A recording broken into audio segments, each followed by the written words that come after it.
Good morning, all of you. In the previous lecture, we discussed the history of Maharashtra, and we now today we are going to learn introduction to Maharashtra state. The present state of Maharashtra was formed on 1st May 1960. Immediately after independence, the Maharashtra state is territorial development of a linguistic readjustment amongst the 29 states of Maharashtra. It is cultural evolution is deeply rooted in history as well as the development of Marathi language and literature. Maharashtra is the third largest state after Rajasthan and Madhya Pradesh in respect of area. It is the wealthy state by all major economic parameters and also the most industrialized state in India. Although the present state has been formed due to the linguistic restructuring of the state in India in the year 1960.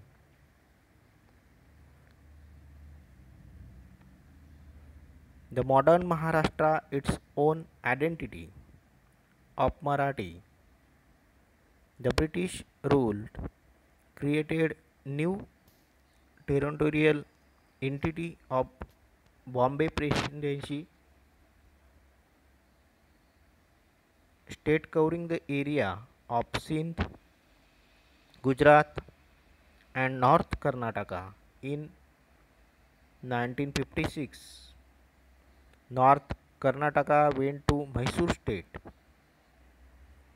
on 1st May 1960. Two states, Gujarat and Maharashtra, were formed. Vidarbha from Central Province and Marathwada from Old Hyderabad state joined with Maharashtra of the basis of cultural and social homogeneity.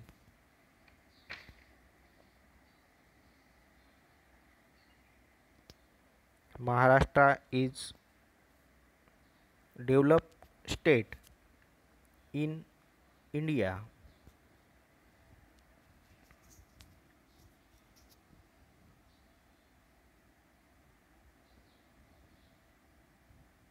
See the map.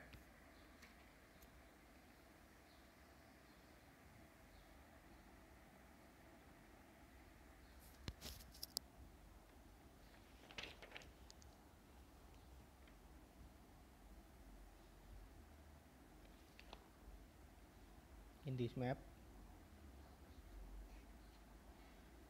in the post independence period, Maharashtra and Gujarat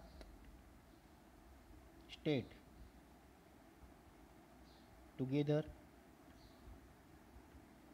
some districts in Gujarat and some districts in Maharashtra together,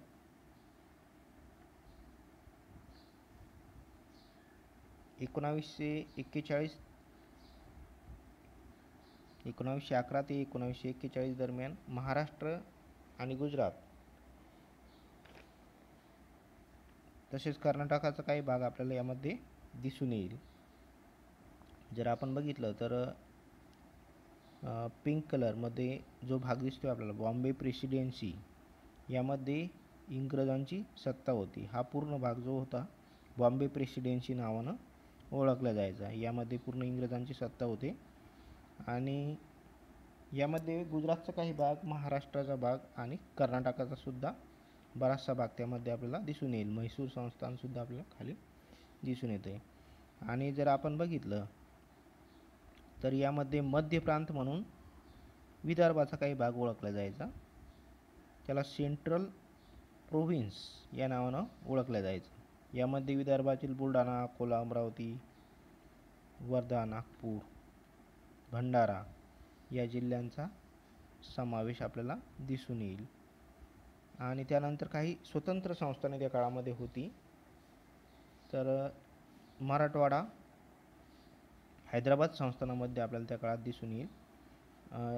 मराठवाड्यातील हैदराबाद संस्थानामधील काही औरंगाबाद, परभणी, नांदेड, बीड आणि उस्मानाबाद हे महाराष्ट्रातील 5 जिल्ह्यांचा समावेश त्यावेळेस त्यामध्ये आपल्याला दिसून येईल. हे मराठवाड्यातील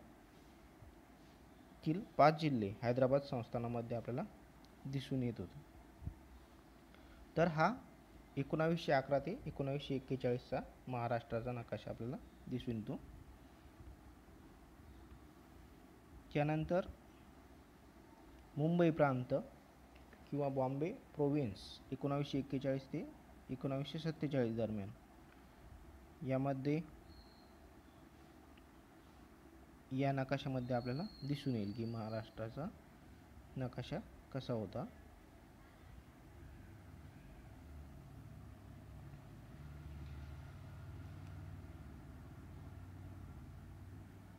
यानंतर 17 सप्टेंबर 1948 मध्ये हैदराबाद संस्थान हे भारतात विलीन झाले. मराठवाड्यातील 5 जिल्ह्यांचा त्यामध्ये समावेश झाला.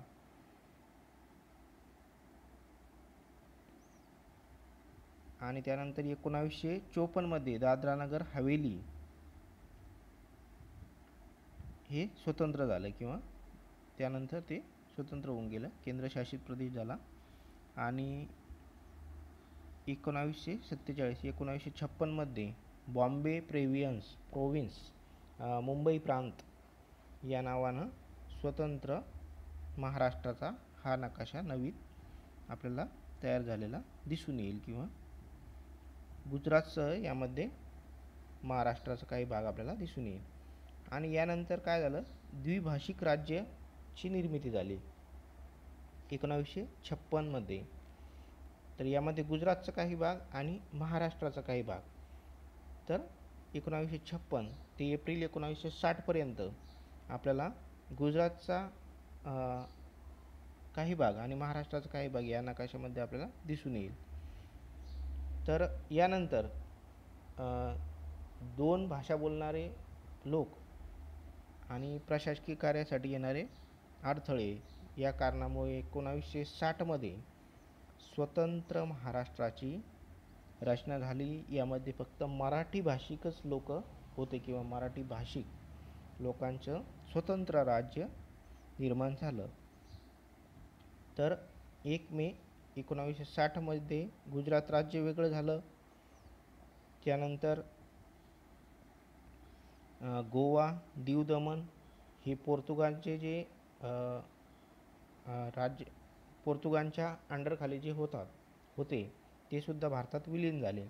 आणि 1 मे 1960 मध्ये स्वतंत्र महाराष्ट्राची निर्मिती झालेली आपल्याला दिसून येईल. तर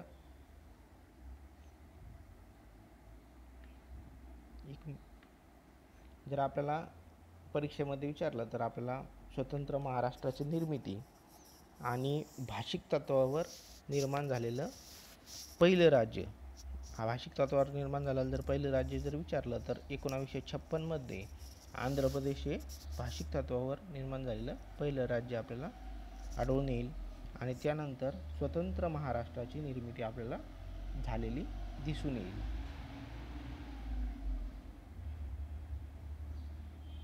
या संदर्भात काही तुम्हाला प्रश्न असतील तर स्वतंत्र व्हॉट्सअप ग्रुपवर तुम्ही विचारू शकता.